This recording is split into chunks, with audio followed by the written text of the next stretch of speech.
নমস্কার, আমার ফ্যামিলিতে আপনাদের স্বাগত জানাই। আগের ভিডিওটাতে দেখলেন বন্ধুরা চলে গেছে রবিবার এটা। এই যে ওদেরকে ছেড়ে এসে একটুখানি শুয়ে পড়ছিলাম, ভালো লাগছিল না মনটা।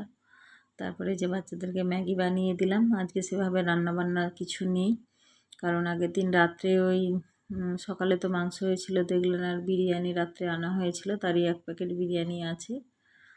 তো কালকে যেহেতু খাওয়া হয়েছে, আজকে সাদা সিম্পল ডাল ভাত করব, আর একটুখানি বরবটি আলুর তরকারি আছে, আর 1 প্যাকেট বিরিয়ানি আছে। বাচ্চারা ওইগুলো খেয়ে নেবে, ওরা তো আর বিরিয়ানি আছে মানে সাদা ভাত খাবে না।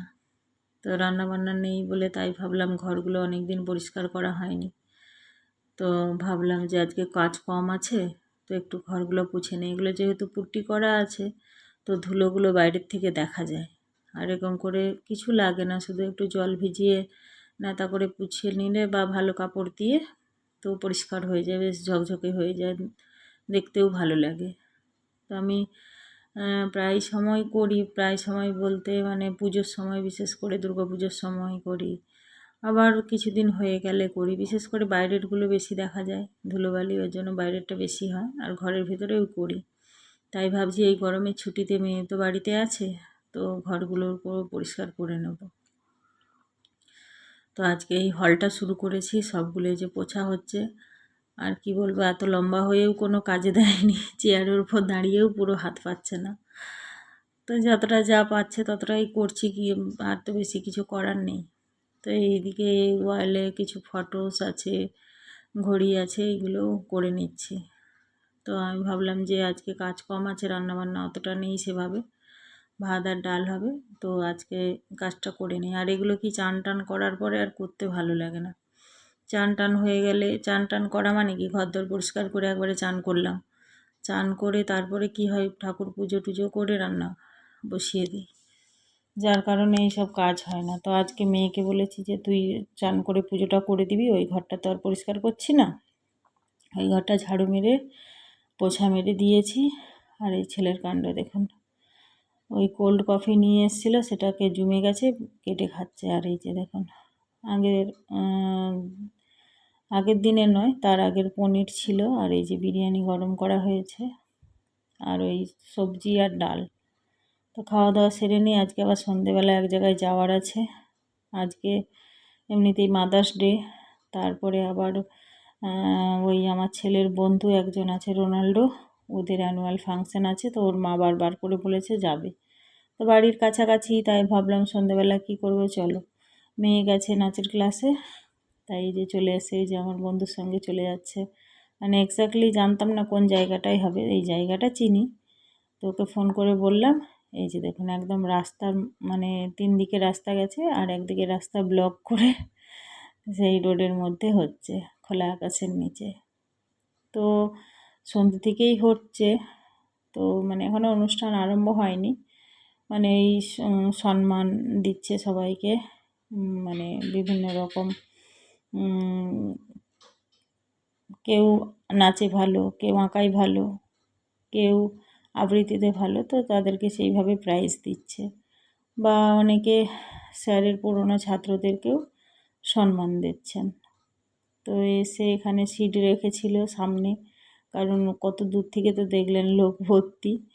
তো ওই বন্ধুর মাসি, বাবুর বাড়ি, ফ্যামিলি সবাই এসেছে, তো আমরা আসবো বলে আমাদের জন্য সিট রেখেছে সামনে। সামনে একদম ঠিক না, তবু অনেকটা দূরে। তো যাই হোক, তবু কাছাকাছি ভালোভাবে দেখতে পাবো। আর ওই বন্ধুর ছেলেও নাটক করছে, মানে বাচ্চাদের নাটক হবে, সেই নাটক করবে। তো এই যে দেখুন, এই বন্ধু শাড়ি পরেছে, একে আপনারা অনেক ভিডিওতে দেখেছেন। হচ্ছে খেলার মাঠে আমরা যাই সব একসঙ্গে, আমাদের বাড়ির কাছাকাছি। বর্তমান খবর কাগজের ইলাস্ট্রেটর শ্রী সুব্রত মাঝি এবং আমাদের এক পরিচিত আমাদের এলাকারই ছেলে ডাক্তার সমাজ বন্ধু শ্রী রুদ্র পাল, ডাক্তার রুদ্র পাল। আমি দুজনকেই মঞ্চে ডেকে নিচ্ছি।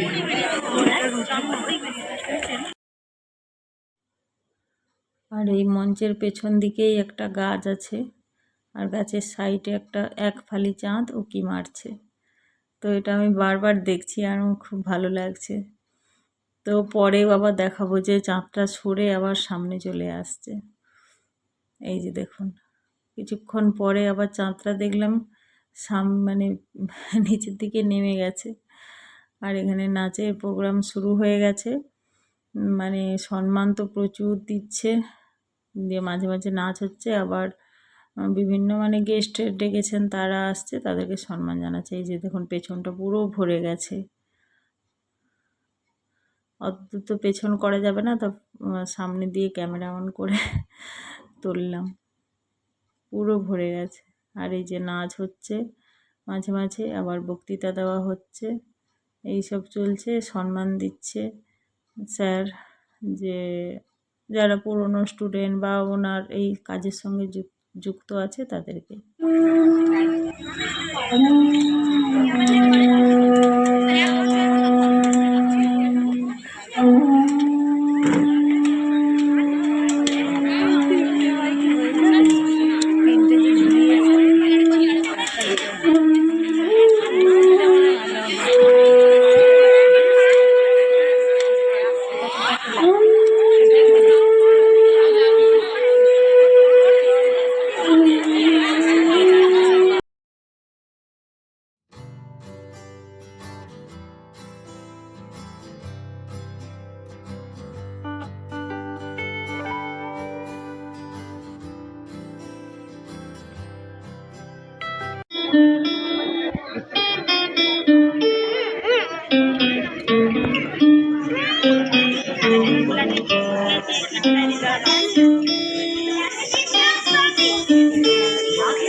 তো যাই হোক, পুরো ভিডিওটা দেখবেন, ভালো লাগলে অবশ্যই একটা লাইক শেয়ার কমেন্ট করবেন। অনেক কিছু ছিল, সব কিছু দেওয়া সম্ভব হয়নি, পরের ভিডিওটাই নাটক দেব, পুরো নাটকটাও বিশাল বড় কিন্তু খুব কমেডিয়ান, আশা করি আপনাদের ভালো লাগবে। আর এই পুচকে পুচকে মেয়েগুলো নাচছে, খুব সুন্দর লাগছে। তো যাই হোক, সবাই যদি ভালো লেগে থাকে অবশ্যই একটা লাইক করবেন। আর নাটকটা দিচ্ছি না, আরও কিছু ছিল সেগুলো, মানে যেহেতু এগুলো গান, কোনো গান দেওয়া যাবে না, গান দিলেই কপিরাইট দিয়ে দেবে, তো আপনাদেরও ভালো লাগবে না, শুধু শুধু নেচে যাচ্ছে, ভালোও লাগবে না। তো যাই হোক, ভিডিওটা অবশ্যই লাইক শেয়ার কমেন্ট করবেন। আর এই যে দেখুন, খুব ভালো অ্যারেঞ্জ করেছে। আর এই সব করে বাড়ি ফিরে গেলাম, অত দেরি হয়ে যাবে বলে বুঝতে পারিনি, অনেক রাত্রি হয়ে গেছে, প্রায় 11টা। বারবার হাজব্যান্ড ফোন করছে, ছেলেও তো বিরক্তি হচ্ছে বাড়ি যাওয়ার জন্য। তো ফাইনালি এই নাটক সেরে সবাই বাড়ি ফিরছি। আর ওদিকে হাজব্যান্ড রান্না করে রেখেছিল, গিয়ে খেলাম। তারপরে আজ যেহেতু মাদার্স ডে, তো বাচ্চারা বলতে আমার মেয়ে চকলেট কিনে নিয়ে এসেছিলো, দিয়ে ছেলে আর মেয়ে আমাকে সারপ্রাইজ দিল। তো যাই হোক, ছোট হোক বড় হোক, খুশি তো খুশিই হয়। তো এইভাবেই মাদার্স ডে পালন হলো। সবাই ভালো থাকবেন, ভালো লাগলে অবশ্যই একটা লাইক